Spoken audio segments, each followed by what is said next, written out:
Story time about how my husband accidentally told me that he was cheating on me. So just some background information. My husband and I got engaged 2 years ago, and this whole situation happened a month after we got married. So fast forward, it's a Sunday morning. Well, usually every week on Sunday, I clean the whole house. So I woke up, went into the bathroom to take my ring off, and I could not get it off. Mind you, I had gained a little bit of weight since my husband and I got engaged. Anyways, I tried butter, I tried soap, I tried everything, even oil. So after trying to get it off for an hour straight, my finger was 3 times bigger than it usually is. So at this point, I'm really scared that I'm going to have to get it cut off. Because 1, I didn't want to ruin it, and 2, it was really expensive. So I call my husband and he's like, "Oh, call your dad. Firefighters always know what to do." So I called my dad and thank God he lived 5 minutes away because he drove over really quickly. Like for part 2. Part 2 of how my husband accidentally told me that he was cheating on me. So like I said, my dad lived 5 minutes away, so he just rushed over to my house. And we tried a few more things to get it off. We tried Windex, we tried the dental floss, none of it was working. So my dad told me that we were going to have to cut it off with pliers. So he comes over with the pliers, cuts the ring off. Well, a few days later, I had taken it to the same place that we got it to get the band fixed. Or replaced. While I was there, I decided to get it appraised. Just for insurance reasons. So a few days later, I go and pick up my ring, and when I get home, I look at the appraisal. It was not the same one that I had picked out in the store. It looked exactly like it, but there was like a $20,000 price difference. So right now, I'm like, what the fuck? I'm not mad about the money part. I'm more mad that my husband lied to me. I was more upset about the fact that he had lied to me. So I had made dinner reservations for the next night, so that way I could hopefully bring up the conversation about it, like for part 3. Part 3 of how my husband accidentally told me that he was cheating on me. So like I said, I had made reservations for him and I to go out to dinner so that way I could hopefully spark up the conversation about it. So when we finally sat down, I had started up the conversation. I had told him that when I took my ring in to get it fixed, I also got it appraised. And his face immediately changed after that, but he wasn't saying anything. He was like, "Oh, okay, how did that go?" So at this point, I was tired of beating around the bush, and I was like, "Why wouldn't you just tell me if we were having money troubles?" And he was like, "What do you mean? We're not having any money troubles. I'm fine." One thing about my husband is that he is very wealthy. And he takes pride in the fact that he is very wealthy. So obviously, me right there kind of questioning his wealth, he fucked up and told me the truth.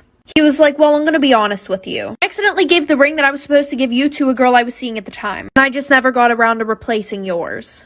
So fast forward to present day, I am currently moving all of my stuff out of our house and filing for divorce. Story time about why my mom kicked me out when I was 16. So a little background information. This had all started as soon as my dad left my mom and I. I was like 13 around the time. Well, ever since then, my mom would have different guys in and out of the house all the time. Like, we were lucky if a month went by and she was still with the same dude. Which, I mean, I kind of get it because my dad did leave us for a woman that he had started another family with. But at the same time, it was just a whole mess. Anyway, so she had got with this new guy, and we're gonna call him Tyler. And by the way, the dudes that she would date, they would literally live at our house. Anyway, so a week after he moved in, I started getting really close to him, which usually never happens. Usually I would try to keep my distance because I knew how wrong it was of her having all these different guys in the house when I'm only 16. Anyways, every time that my mom would go to work, he would invite me to go see a movie, and he would just be really flirty with me. And he was only 6 years older than me. And my mom was 32. You do the math. Anyways, like for part 2. Part 2 about why my mom kicked me out when I was 16. So like I said, the guy was being super flirty with me, inviting me to the movies when my mom wasn't home and all that stuff. Well, then it led to more than just that. By the way, this guy did not have a job, so he was home with me 24/7. And I was doing online school. So we were in the house by ourselves, 12 hours a day, 5 days a week. Anyways, like I said, it led to more, and we started doing the nasty and stuff. Ew, just, yeah. Well, the one day after we got done doing the nasty in my mom's room, we had fell asleep. And yes, we did not have clothes on. Well, at 2 in the morning, I hear someone pounding on the bedroom door, and my mom worked night shifts. So we get up, he hurries up and gets dressed and tells me to hide under the bed. And he opens the door and it's my mom's sister. My sister literally lived in the apartment next door. And she was like, oh yeah, neither of you were answering the phone. So she wanted me to check on you guys. Like, where's Elena? And I'm still under the bed naked, like for part 3. Part 3 about when my mom kicked me out when I was 16. So like I said, I'm laying under the bed, no clothes on. She asks where I am. And he's like, oh, she should be in her room. So he goes looking for me everywhere with her, and he's like, oh well, maybe she's outside on the patio. And I don't know why the hell my mom's sister had a key to our apartment anyways, but she's still looking for me in the apartment, and she looks under the fucking bed. And at first she's like, oh my god, what did he do to you? And I'm trying to tell her nothing, like I made that decision on my own. So she calls my mom right away. My mom comes home, she's screaming at me, and she kicks me out. So I go to my grandma's house, and I told my grandma what happened, and my grandma calls her, and she's like, it's not her fault that you gave her daddy issues. And I'm like, bruh, what the fuck? Child, anyways. So then she goes on Facebook and starts posting about how I'm a whore and a slut and how, like, it isn't her boyfriend's fault at all. So now I live a story time about how I walked in on my fiance and another man. So a little background information. My fiance and I have been together for 4 years. And we started dating our junior year of high school. Well, we all went to Florida after we finally got engaged. And he invited his best friend and I invited my best friend. And I always got vibes that he was like really touchy with his best friend and just like other guys. But I was definitely not one of those people who was about to tell my boyfriend how to act. During Truth or Dare or something, someone would dare him to kiss like a guy and he would just do it. And I didn't really get any off vibes from that because I just did not think that way. So like I said, we all invited our friends to Florida. Well, I think like the third night that we got there, we all decided to go to the club. And we were having a super good time. Like everybody was just doing their own thing. I was with my girls, we were hanging out, taking shots. My boyfriend and his best friend, they were doing body shots off of each other. Well, my boyfriend said that he had drank too much, so his best friend took him back to the hotel room. Y'all will not believe what happened next. Like for part 2. Part 2 about how I found my boyfriend and his best friend hooking up. So like I said, my boyfriend's best friend took him back to the hotel room. And I really wanted to spend time with him because we were only supposed to be there for like 3 days. So I decided I would go back to the hotel room early to go see him and make sure that he was okay.